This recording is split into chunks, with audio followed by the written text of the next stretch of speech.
साल 2020, तारीख 20 दिसंबर, जब एक 20 फुट की बोट अचानक से गुम हो जाती है। ये बोट बहामस आइलैंड से फ्लोरिडा की तरफ रवाना हो गई। इस बोट में 20 पैसेंजर थे। ये बोट बहामस आइलैंड से बिल्कुल ठीक ठाक निकली थी, पर अपनी मंजिल तक कभी ना पहुंच पाई। इस बोट को बरमूडा ट्रायंगल के एरिया से गुजर के जाना था। जैसे ही जब अमेरिकन पोस्टकार्ड को ये पता चला तो एक सर्च ऑपरेशन किया गया। ये सर्च ऑपरेशन 4 दिन और 4 रातों तक जारी रहा, पर इस सर्च ऑपरेशन में उन्हें उसका कुछ भी ना मिला। उस कश्ती के टुकड़े तक ना मिले। पर इस मिस्ट्री की शुरुआत यहाँ से नहीं होती। यह मिस्ट्री आज से 500 साल पुरानी है। इस मिस्ट्री की शुरुआत 1492 जब एक क्रिस्टोफर कोलंबस, एक सर्चमैन जो कि दुनिया की खोज करने में, नई चीज़ों की खोजने के लिए समुद्र से सफ़र कर रहा था, वह भी आखिरी बार यहीं लोकेट किया गया था। वहाँ की आखिरी रिपोर्ट ये मिली थी कि क्रिस्टोफर ने देखा कि कोई आसमान में आग का गोला जल रहा है जो कि उसकी तरफ आ रहा है और समुद्र में डूब रहा है। और इस मिस्ट्री की शुरुआत यहीं से हुई। उस दौर में इस जगह का नाम the graveyard of Atlantic, the sea of doom और स्वर्गोसो ग्रेवयार्ड भी कहा जाता था। पर ये दिए गए नाम सिर्फ 18वीं और 19वीं सदी तक रहे। बरमूडा ट्रायंगल का नाम 1964 में लिया गया एक मैगजीन आर्गोसी में, जिसमें एक आर्टिकल जो कि विंसेंट एच गैडिस ने लिखा था, जिसमें उन्होंने इसे द डेडली बरमूडा ट्रायंगल कहा था। यह पहली दफ़ा था जब इसके लिए बरमूडा ट्रायंगल का लफ्ज़ इस्तेमाल किया गया था। इस बंदे ने अपने आर्टिकल में बरमूडा ट्रायंगल को समराइज़ करने की कोशिश की थी और एक मिस्ट्री बनाने की कोशिश की। इसने उस आर्टिकल में ऐसा जाहिर किया कि यहाँ कुछ तो है, इस एरिया में कुछ तो ऐसा है जो इतने सारे एयरक्राफ्ट और शिप्स को डिज़ास्टर में ले जा रहा है। अल्दो वो एक्सप्लेनेशन नहीं दे सका कि यहाँ पर क्या ऐसी चीज़ है, बट उसकी मिस्ट्री ने एक कमाल का ऑडियंस पाया और उसके बाद इस पर कई किताबें लिखी गईं, कई कंप्यूटर गेम्स बनाई गईं, कई गाने लिखे गए और फिल्म भी बनाई गई। थोड़ा सा पीछे जाते हुए 1945 में 5 दिसंबर ठीक दोपहर के 2:10 पर 5 torpedo bomber aircraft US navy के फ्लोरिडा से टेक ऑफ करते हैं एक मिशन के, जिसे फ्लाइट 19 कहा जाता है। ये एक आम रूटीन का मिशन होता है जिसमें तैयारी ट्रेनिंग के लिए जाते हैं 3 या 4 घंटे की लॉन्ग रूटीन में। इन 5 टॉर्पेडो में 14 क्रू मेंबर्स शामिल होते हैं, जिनको लीड कर रहे होते हैं फ्लाइट लीडर, एक हाईली एक्सपीरियंस पायलट और वार वेटरन। वो 5 टॉर्पेडो त्यारे फ्लोरिडा से ईस्ट की तरफ मूव करते हैं। सब कुछ नॉर्मल चल रहा होता है और वेदर भी क्लियर होता है। 2 घंटे गुजरने के बाद उनका स्क्वाड्रन लीडर रिपोर्ट करता है कि उनके कैंपसेस बंद हो चुके हैं। उनका कैंपस वर्क नहीं कर रहा और ना ही उनके पास कोई कैंपस बैकअप है, और कैंपस बैकअप भी फेल हो चुके हैं। उनके सारे इंस्ट्रूमेंट अब माल फंक्शनिंग कर रहे थे। लेफ्टिनेंट चार्ल्स कॉलर टेलर उनके स्क्वाड्रन लीडर थे। कैंपस ब्रोक डाउन होने के बाद एक आखिरी कंफ्यूजिंग मैसेज आया था उन शिप्स से, जिसमें यह कहा गया था कि मौसम बहुत ही ख़राब हो गया है। ये शाम के 4:56 पर रिसीव हुआ था। टेलर ने बिलीव किया कि हम मैक्सिको पे फ्लाई कर रहे हैं और सब प्लेन्स को कहा कि हमें ईस्टवर्ड फ्लाई करना होगा ताकि हम फ्लोरिडा वापस जा सकें, क्योंकि अब उनका कोई भी कैंपस काम नहीं कर रहा था। पर बाकी सब तैयारों ने सोचा कि वो पहले ही फ्लोरिडा से ईस्ट की तरफ फ्लाई कर चुके हैं, तो उन्हें वापस ईस्ट जाना होगा ताकि वो फ्लोरिडा पर पहुंच सके। इसके बाद उनमें से किसी एक प्लेन मेंबर ने एक ट्रांसमिशन भेजी जिसमें कहा कि कुछ प्लेन मेंबर ये सोच रहे हैं कि उन्हें वापस वेस्टवर्ड जाना चाहिए ताकि वो फ्लोरिडा अपने घर वापस पहुंच सकें। मौसम ख़राब होता गया और सनसेट भी होने वाला था। अंधेरा छा चुका था। यह माना गया कि वो फ्लोरिडा के ईस्ट में 370 किलोमीटर की दूरी पर है। शाम 7:04 पर एक आखिरी रेडियो ट्रांसमिशन मिली टेलर से। उसके बाद वो पांचों प्लेन कभी भी ना मिल सके। आज की डेट तक उनका कोई भी सुराग नहीं मिल सका है। इस फ्लाइट 19 के बाद एक सर्च रिसोर्स मैरिनर एयरक्राफ्ट को भेजा गया सर्च करने के लिए उन एयरक्राफ्ट, बट वो खुद ही डिसअपियर हो गई।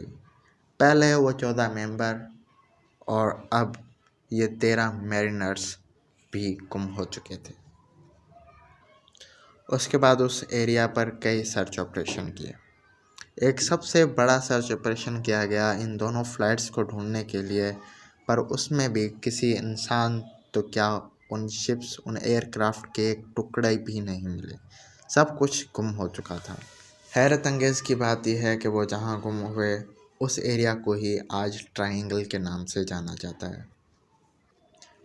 और पिछले 50 सालों में 3000 शिप्स और 100 प्लेन्स इसी एरिया में गुम हो चुके हैं। ये एक अटलांटिक समुंदर का एरिया है जहाँ पर शिप्स गुम हुई, प्लेन्स गुम हुए और जिसे डेविल्स ट्रायंगल कहा गया। ये एरिया यूएसए और फ्लोरिडा के दरमियान का है, जो कि पोर्टो रिको से बरमूदा और बरमूदा से फिर फ्लोरिडा एक ट्रायंगल बन जाता है, जो कि 500,000 यानी 5 लाख स्क्वायर माइल्स का एरिया है। इन हादसात की लिस्ट में आगे बढ़ते हुए 1918 में 306 आदमियों के साथ एक यूएसएस का साइक्लोप, एक बहुत बड़ी शिप जो कि ब्राज़ील की तरफ मूव कर रही थी। इस शिप में लोगों के साथ तकरीबन 11,000 टन का मैंगनीज भी था। इस शिप को ट्रेवल करने में तकरीबन 9 दिन लगने थे। शिप से आखिरी मैसेज ये रिसीव हुआ कि मौसम भी बिल्कुल ठीक है, शिप भी बिल्कुल ठीक है, पर यह शिप का आखिरी मैसेज था और वो अचानक से रेडार से गुम हो जाती है। अब इतनी बड़ी शिप गुम होने के बाद बहुत ही हैरत होती है कि इतनी बड़ी शिप कहाँ जा सकती है और कैसे गुम हो सकती है, इसके टुकड़े क्यों नहीं मिले। पर अगर आपको ये मिस्टीरियस लग सकता है तो इससे भी और मिस्टीरियस चीज़ है, जो कि एलन ऑस्टिन की मिस्ट्री है। एलन ऑस्टिन एक शिप का नाम है जो कि 1881 में लंदन से न्यूयॉर्क जा रही थी। यह तब का आम सफ़र हुआ करता था। यह शिप 210 फीट लॉन्ग थी।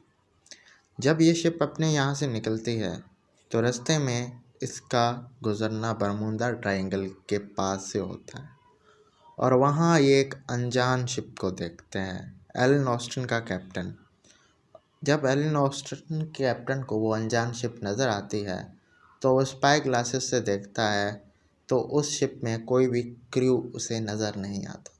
वो उस शिप के करीब जाता है और जैसे ही वो शिप के करीब जाता है तो वो सोचता है कि शायद कुछ हुआ हो, लुटेरे आ गए हों, तो वो अंदर जाके चेक करने की कोशिश करता है। जैसे ही वो शिप के अंदर जाता है वहाँ सब सामान सही से पड़ा होता है, वहाँ की हर एक चीज़ बिल्कुल सही सलामत होती है, पर वहाँ कोई क्रू मेंबर उसे नज़र नहीं आता।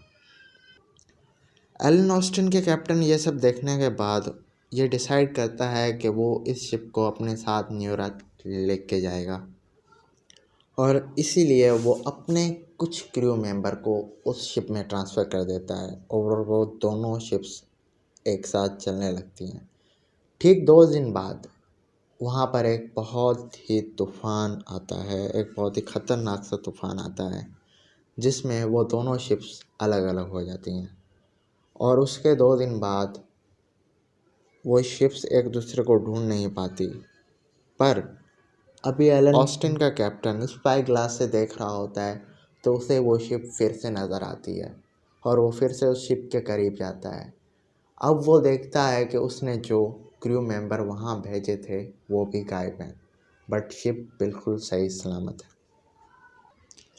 ये सब देखने के बाद एक बार फिर से वो यही चीज़ ट्राई करता है और फिर से अपने क्रू मेंबर को भेजता है और इस बार भी वही सेम थिंग्स रिपीट होती हैं।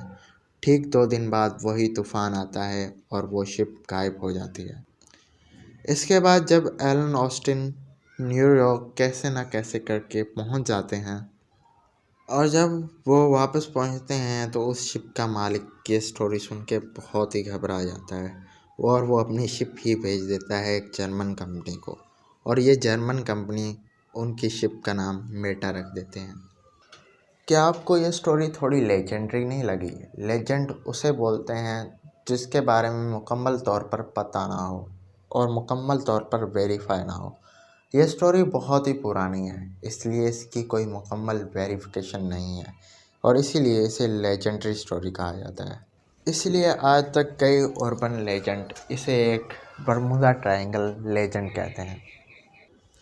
कुछ पुराने और तंग ख्यालात रखने वाले लोगों का मानना है कि यहाँ पर जिन्नात, भूत प्रेत वगैरह का काम हो सकता है और कुछ लोग मानते हैं कि नहीं, यहाँ पर कोई एलियन या कोई समुद्री मॉन्स्टर है जो उन शिप्स को गायब कर रहे हैं। इसके बारे में कई थ्योरीज अवेलेबल है, पर हम साइंटिफिक थ्योरीज के बारे में ही बात करेंगे कि साइंस इसको क्या समझती है। सबसे पहली थ्योरी बेस्ड है मैग्नेटिज्म पर। आप अगर एक कैंपस यूज़ करते हैं तो आपका कैंपस हमेशा जो नॉर्थ पोल दिखाता है वो एक मैग्नेटिक नॉर्थ पोल होता है, जो कि अर्थ के रियल नॉर्थ पोल नहीं होता।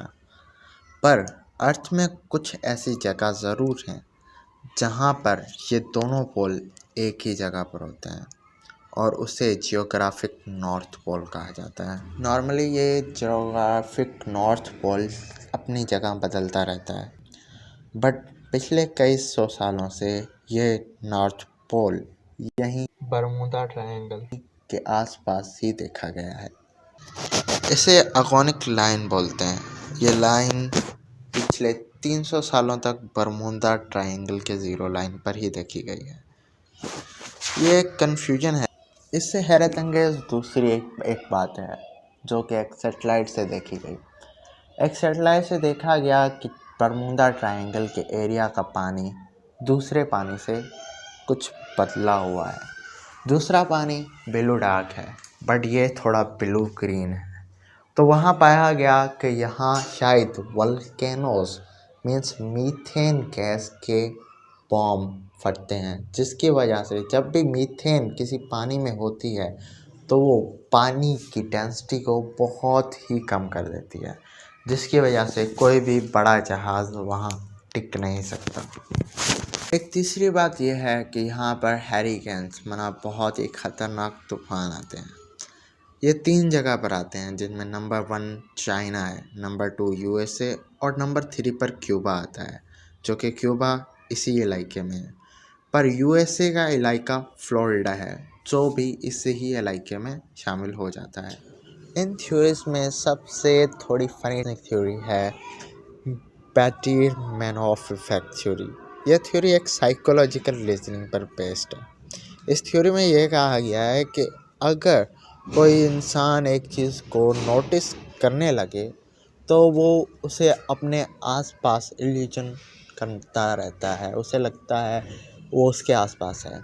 जैसे कि मिसाल तौर पर अगर आप कोई नई चीज़ बाय करते हैं, आप एक मोबाइल फ़ोन बाय करते हैं, आपने आईफोन बाय कर लिया।